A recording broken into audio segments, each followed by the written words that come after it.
আজকে delivery boy phone করলো আর বললো আপনার একটা পার্সেল আছে নিয়ে যান। তো আমি এসে রাস্তায় দাঁড়িয়ে পড়েছি টাকা নিয়েও, আর আমার কাছে ১,০০০ টাকা ছিল।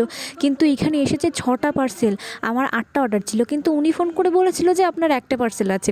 এবার এসে বলছে যে ৬খানা এসেছে আর দুটো কালকে আসবে। তো এইগুলো এখন প্রায় ২,০০০ টাকার ২-৩,০০০ টাকার বাজেট ছিল টোটাল ৮টা পার্সেল দিয়ে, কিন্তু আমার কাছে ছিল ১,০০০ টাকা। কী করব? তো যাই হোক, পরের দিন যেহেতু আরও দুটো ছিল, ডেলিভারি বয় বলেছিল যে পরের দিন উনিই আসবে, তাই বাকি টাকাটা কালকেও দিয়ে দিলে হবে ওনাকে। আর এই দেখো, এটা ছিল আমার ফার্স্ট চুড়িদার, যেটা মারাত্মক হয়েছে এক কথায় বলতে গেলে, আমার বেশ পছন্দ হয়েছে। আর এই প্যান্টটা অনেকটা বড় হয়ে গেছিলো। চলো নেক্সট পার্সেল খোলা যায়। এইটাতে ছিল আমার একটা টপ সাদা কালারের, তো এই টপটাও বেশ সুন্দর এসেছে, এটা আমি পরেও ছিলাম লাস্টে। চলো একটু পরে রিভিউ দেখাবো। আর এইগুলো কোথাও ঘুরতে গিয়ে সেদিন একদিন পরেও তোমাদের সাথে অবশ্যই রিভিউটা শেয়ার করব। আর পরের পার্সেলটাতে ছিল একটা জিন্স, এই জিন্সটাও খুব ভালো হয়েছে। সত্যি কথা বলতে আজকে যে 6টা পার্সেল এসছে 6টাই ভালো এসছে। আর এর আগেও আমি প্রচুর অনলাইনে জিনিস অর্ডার করেছি, সেগুলোও আমার ভালোই এসেছে। আর এই যে পার্সেলটা আমি আনবক্সিং করছি, এটাতে ছিল দুটো প্লাজো জিন্স, যেটা একটা ছিল ব্ল্যাক কালারের আর একটা ছিল হোয়াইট কালারের। তো এই প্লাজো জিন্সগুলোই সেম আমি আরও একটা অর্ডার করেছিলাম এর আগে, সেটা ছিল মেরুন কালারের। মেরুন কালারটা আমার খুব ফেভারিট, তাই ফার্স্ট আমি যখন অর্ডার করেছিলাম তখন মেরুন কালারের অর্ডার করেছিলাম। ওইটাও খুব ভালো হয়েছে, ওইটা দেখি আমি আরও এই দুটো অর্ডার করেছি, ব্ল্যাক অ্যান্ড হোয়াইট, এই কালার দুটো।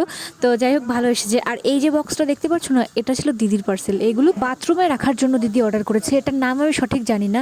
যাই হোক, এটা বেশি আমার দেখে কোনো লাভ নেই, কারণ এটা দিদির পার্সেল, দিদি দেখে নেবে ভালো মন্দ, ও বুঝে নেবে। তো যাই হোক, তারপরের পার্সেলটাও ছিল দিদির। আজকে 6টা পার্সেল এসছে, 4টা ছিল আমার আর দুটো ছিল দিদির, এটাও দিদির।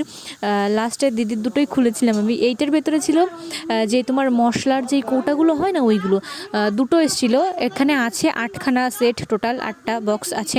তো এটাও ছিল দিদির, এটাও দিদি দেখে নেবে। যাই হোক, এটা আমার দেখে বেশি লাভ নেই, তোমাদেরকে একটু দেখিয়ে দিলাম জাস্ট, এই আর কি। আর সব জামা প্যান্ট খাটের মধ্যে ছড়িয়ে নিয়েছি, আর নিচে প্যাকেট এতগুলো হয়েছিল। তো চলো একটু পরে রিভিউ দিই। এই যে টপটা দেখতে পাচ্ছ না, এটাও অনলাইন থেকেই অর্ডার করা, কিন্তু এটা আগের অর্ডার ছিল। আর এই প্যান্ট যেটা দেখতে পাচ্ছ তোমাদের সামনে আনবক্সিং করলাম, এটা পরেছিলাম, এটার সাথেই এটা পরার জন্য নিয়েছি। আর এই যে সাদা টপটা, এটাও একটু আগে আনবক্সিং করলাম। এই জিন্সটাও, এটা এই দুটোই আজকে এসছে, এই দুটো জিনিসই খুব ভালো হয়েছে। যাই হোক, তোমাদের ড্রেসগুলো কেমন লাগলো সেটা অবশ্যই কমেন্টে জানিও। এরকম অনলাইন থেকে নেওয়া আগে পরে আমার প্রচুর ড্রেস আছে, যেগুলো তোমাদের সাথে একদিন সময় করে শেয়ার করবো। আর এটাও ছিল একটা চুড়িদার, যেটা আমি ফার্স্টেই আনবক্সিং করেছিলাম, তো এটাও খুব ভালো হয়েছে। আজকের প্রত্যেকটা পার্সেলই খুব ভালো ছিল। দেখা হচ্ছে তোমাদের সাথে পরের ভিডিওতে, ততক্ষণ সবাই চ্যানেলটি সাবস্ক্রাইব করে দাও।